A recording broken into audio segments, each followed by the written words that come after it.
मधुबन के बाबा,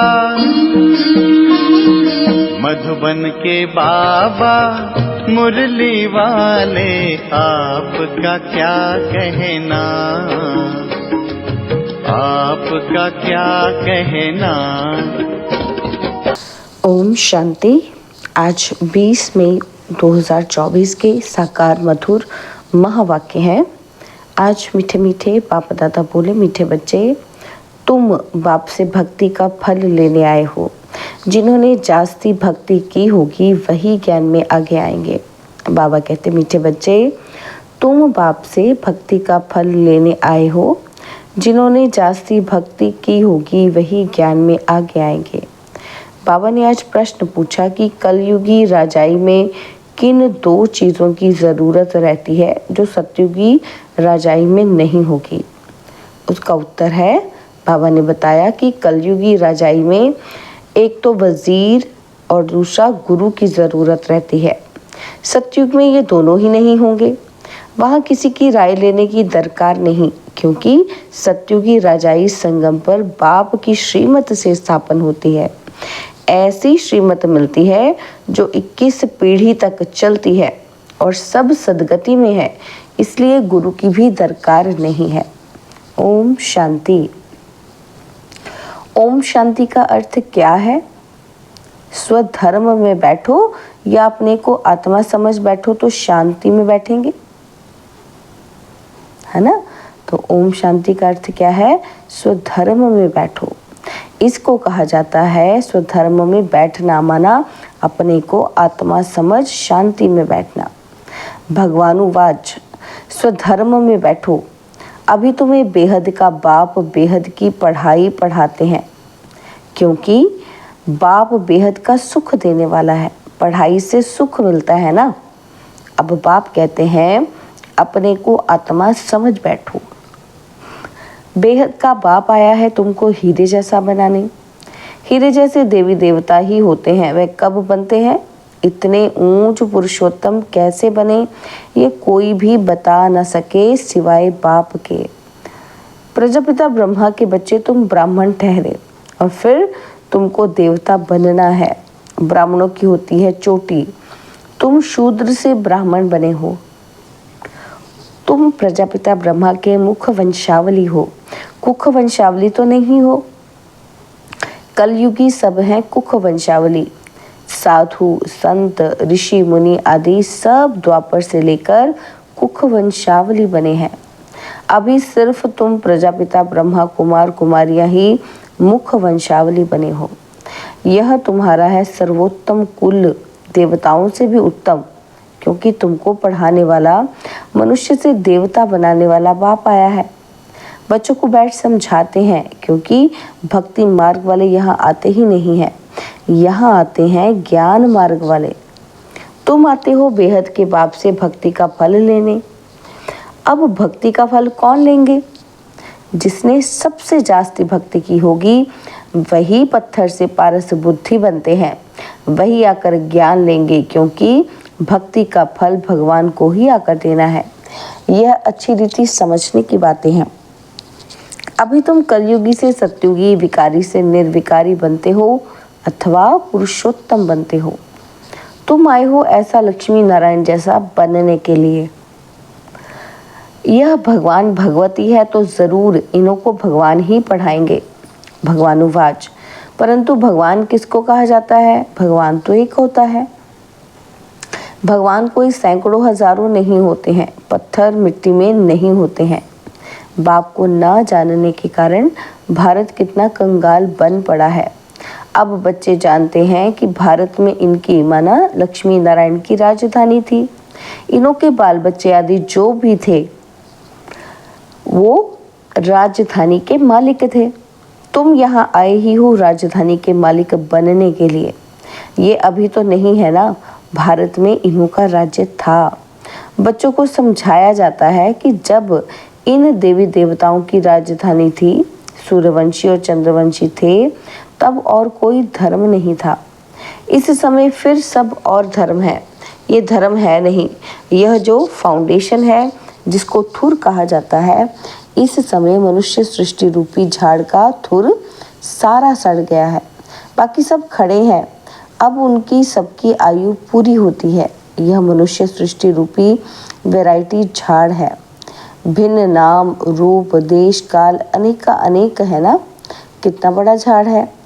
बाप समझाते हैं कि कल्प कल्प यह झाड़ जड़ जड़ी भूत तमो प्रधान हो जाता है, तब फिर मैं आता हूँ।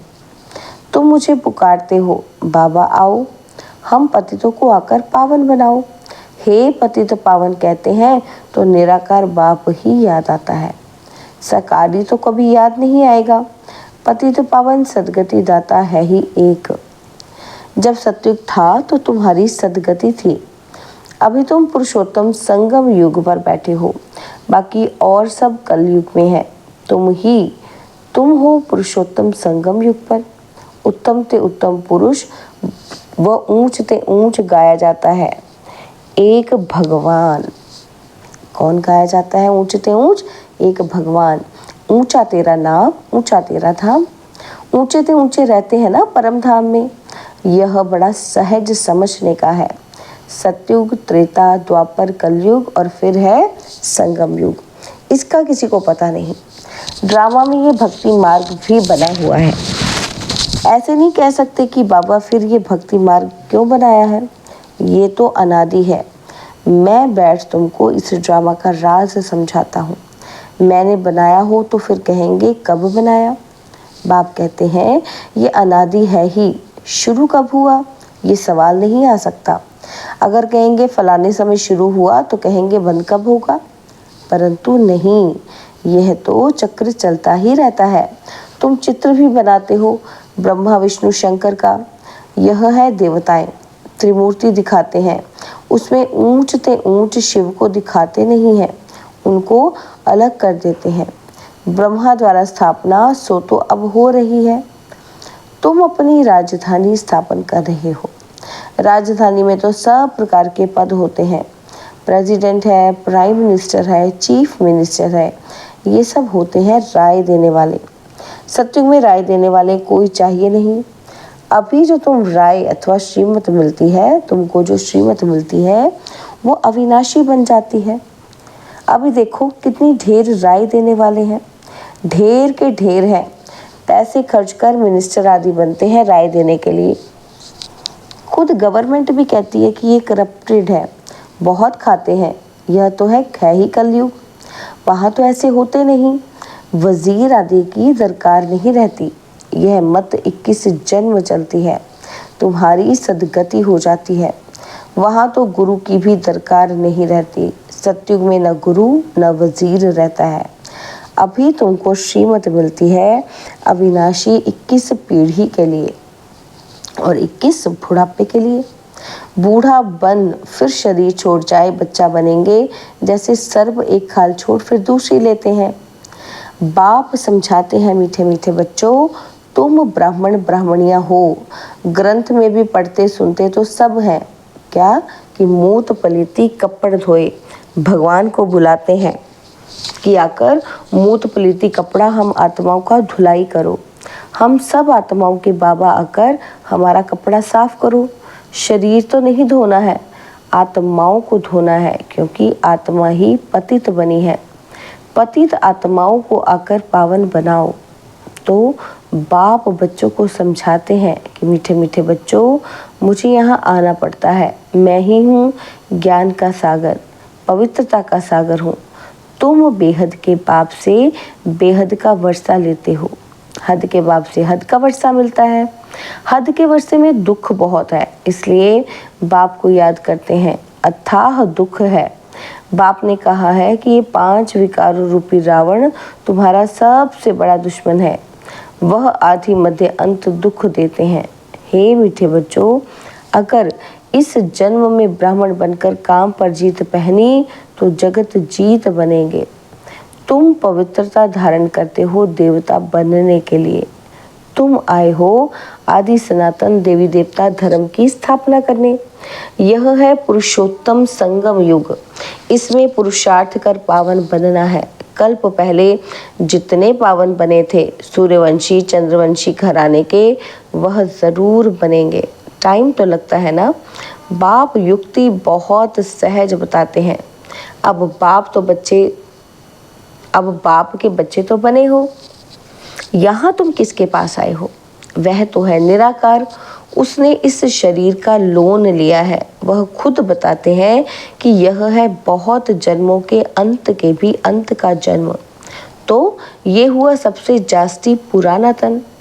मैं आता ही हूँ पुरानी रावण की आसुरी दुनिया में और फिर उनके शरीर में जो अपने जन्मों को नहीं जानते हैं।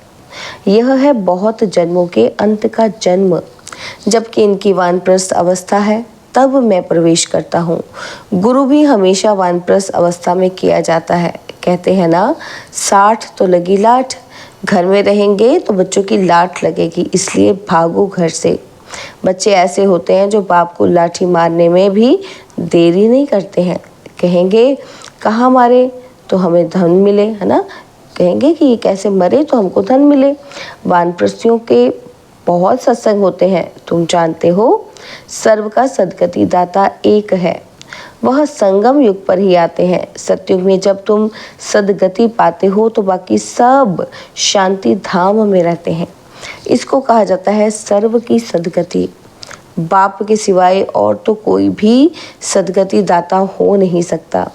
ना किसी को श्री कह सकते हैं, ना श्री। श्री अर्थात श्रेष्ठ होते हैं देवताएं।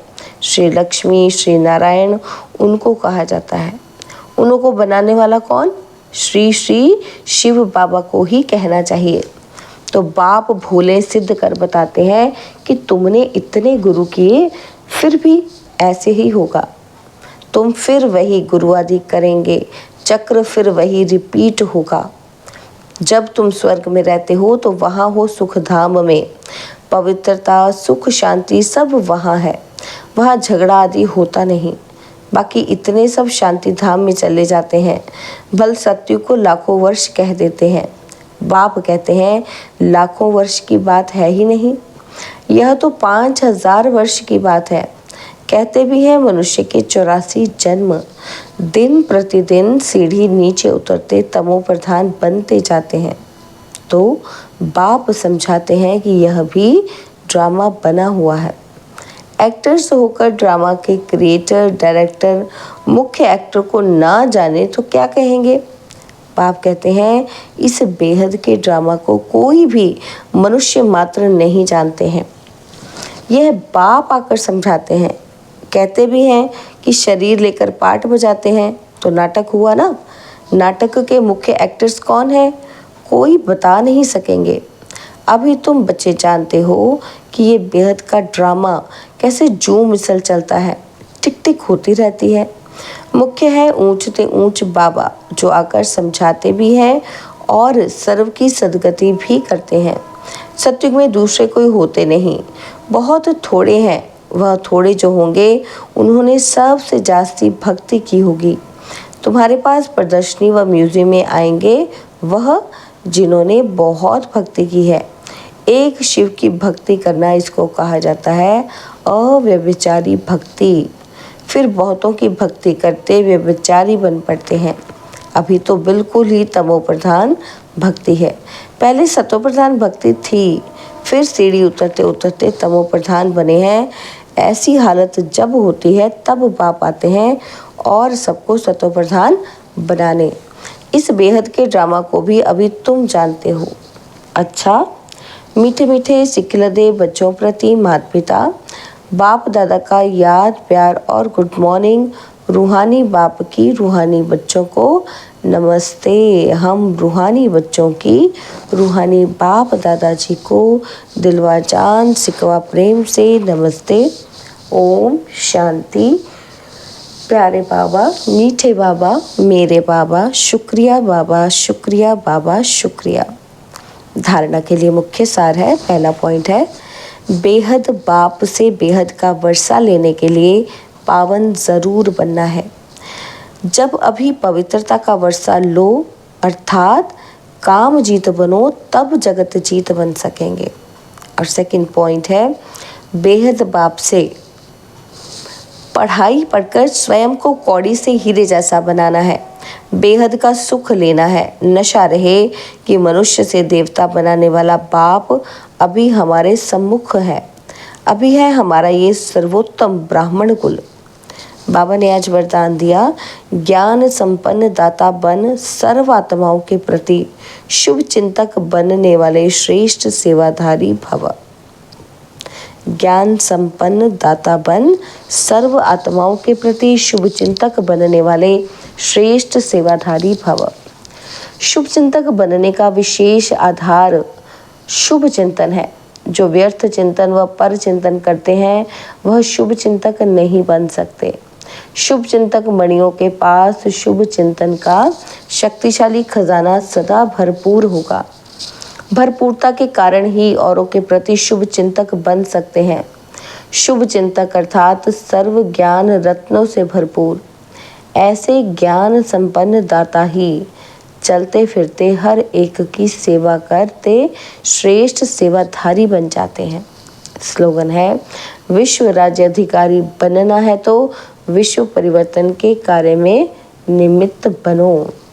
विश्व राज्य अधिकारी बनना है तो विश्व परिवर्तन के कार्य में निमित्त बनो। ओम शांति।